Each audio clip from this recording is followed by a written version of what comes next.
Assalamualaikum, halo Sobat Umsura.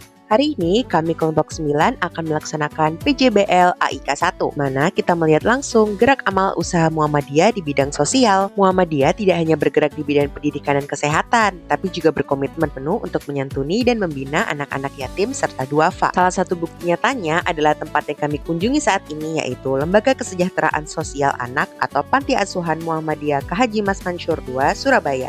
Yuk ikuti perjalanan dan wawancara kami. Nama saya Fahad. Di sini saya mendapat amanah sebagai Kepala Panti Asuhan Muhammadiyah atau LKSA K. Haji Mas Mansur II, Surabaya.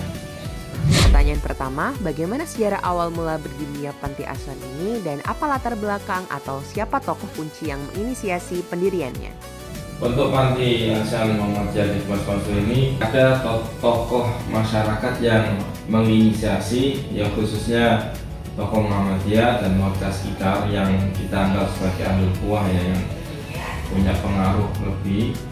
Ada 3, ada Abi Wazi, kemudian almarhum Pak Jadi, dan Abi Kayan, dimana mulai rapat kerja persyarikatan atau pimpinan cabang Muhammadiyah Pak Bandani memiliki program yaitu mendirikan panti asuhan.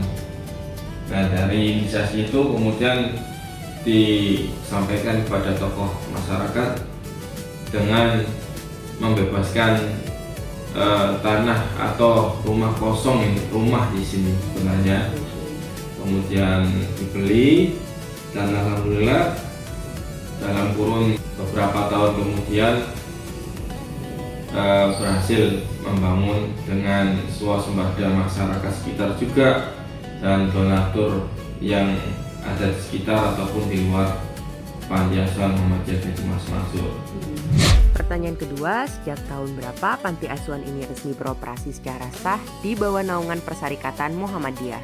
Ya, tepatnya kalau kami ini diresmikan gedungnya tahun 2015. Namun untuk operasional panti kita itu 2019. Lalu anak-anak sendiri ada 9, itu dari TK, SD, SMP, SMA. Yang berkuliah di sini ada 3, seperti itu.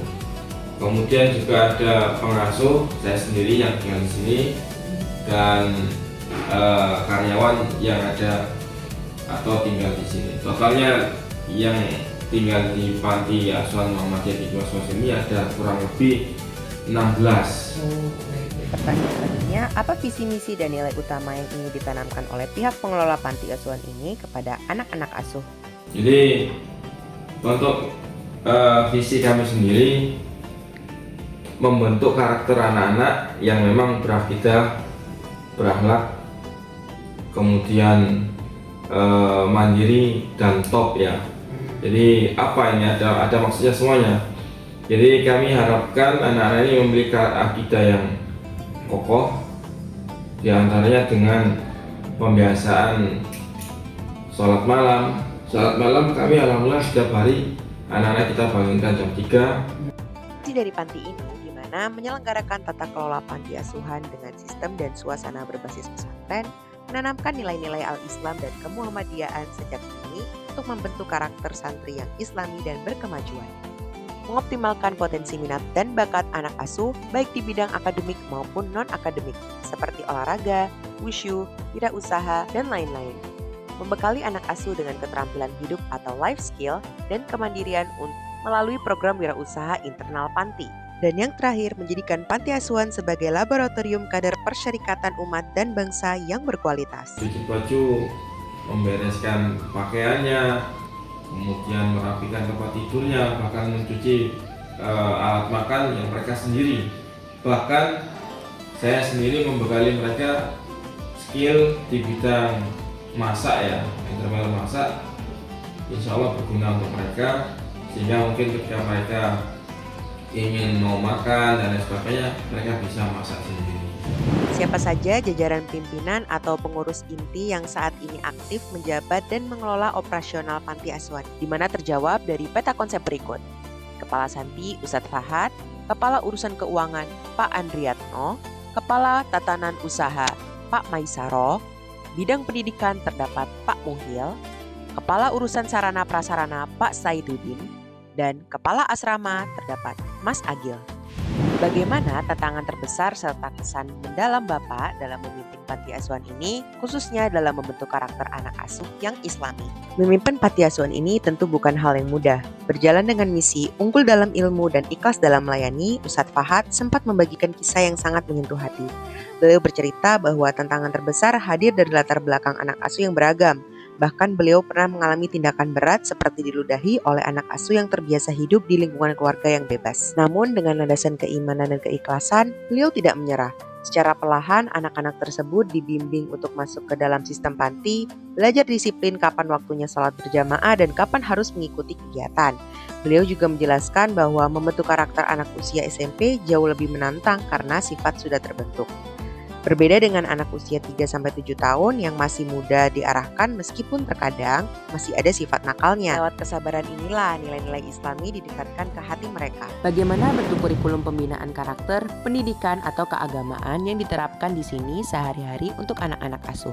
Pembinaan di Panti Asuhan KH Mas Mansur II dimulai dengan setelah anak-anak menyelesaikan pendidikan formal mereka, sekitar jam 2 siang anak-anak asuh kembali ke panti dan bersiap untuk beralih ke jadwal pembinaan internal. Memasuki sore hari, fokus beralih ke bimbingan spiritual. Disinilah mereka melaksanakan kegiatan TPQ. Anak-anak dibimbing secara intensif untuk memperlancar dan memperdalam kemampuan mengaji mereka, dan langsung di bawah pengawasan para ustadz. Suasana panti makin khusyuk ketika waktu maghrib telah tiba. Setelah sholat berjamaah, agenda wajib selanjutnya adalah pelaksanaan dzikir petang bersama, menanamkan kebiasaan mengingat Allah di setiap waktu. Kegiatan pembinaan panti kemudian mencapai puncaknya di malam hari melalui program dinia atau madrasah dinia. Di sini kurikulum disusun secara formal layaknya sekolah keagamaan. Anak-anak asuh mempelajari berbagai ilmu alat dan ilmu agama seperti bahasa Arab, fikih, dan akidah untuk memperkokoh pemahaman keislaman mereka. Bagaimana panti asuhan secara konsisten mengintegrasikan nilai-nilai AIK, Al-Islam, dan kemuhammadiyaan dalam kehidupan praktis sehari-hari anak-anak asuh, mulai dari pembiasaan sholat 5 waktu, di mana semua bacaannya konsisten mengikuti putusan tarjih Muhammadiyah. Yang kedua, tak hanya praktik ibadah, di sini juga rutin diadakan kajian kemuhammadiyaan untuk memperkuat ideologi dan nilai-nilai al-Islam. Terakhir, untuk melatih mental, anak panti yang mampu dan siap akan didelegasikan menjadi narasumber atau dai di berbagai acara pengajian luar. Nah, apa saja agenda atau kegiatan rutin harian dan mingguan yang wajib diikuti oleh seluruh anak panti? Selain sholat, untuk harian, seluruh anak panti wajib mengawali dan menutup hari dengan zikir pagi petang. Memasuki agenda mingguan, ada target ketat yang harus dikejar, mulai dari hafalan Al-Quran, hadis, sampai pemahaman kitab kuning.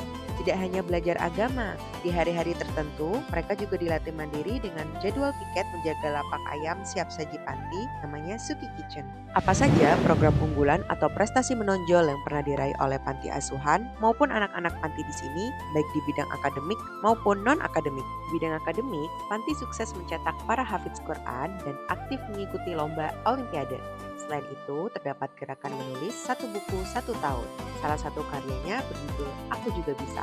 Anak-anak di sini juga dilatih membuat berita jurnalistik dan diasah jiwa entrepreneurnya sejak dini dan bersiap meraih cita-cita mereka. Gak kalah saing di bidang non-akademiknya, fisik dan mental mereka ditempa lewat dari olahraga bela diri, mulai dari tapak suci, wushu, sampai muay thai. Apa harapan besar Bapak untuk perkembangan panti asuhan ini ke depan, serta apa pesan atau nasihat untuk kami sebagai mahasiswa Universitas Muhammadiyah Surabaya yang sedang menjalankan tugas PJBL ini? Harapan yang indah namun sederhana, menginginkan anak-anak panti tumbuh menjadi generasi yang soleh-soleha, serta menjadi kader Muhammadiyah yang sejati dan taat agama, dimanapun mereka berada nantinya. Esensinya adalah mereka bisa membawa dampak positif dan menjadi pribadi yang bermanfaat nyata bagi masyarakat di sekitar mereka. Dan pesan untuk kita, mahasiswa Unsura yang sedang melakukan PJBL, menjadikan momen ini pengingat untuk terus peduli dan ikut andil dalam menebar kebermanfaatan. Semoga harapan ini kita bisa wujudkan bersama. Terima kasih Panti Asuhan KH Mas Mansur Surabaya. Wassalamualaikum warahmatullahi wabarakatuh.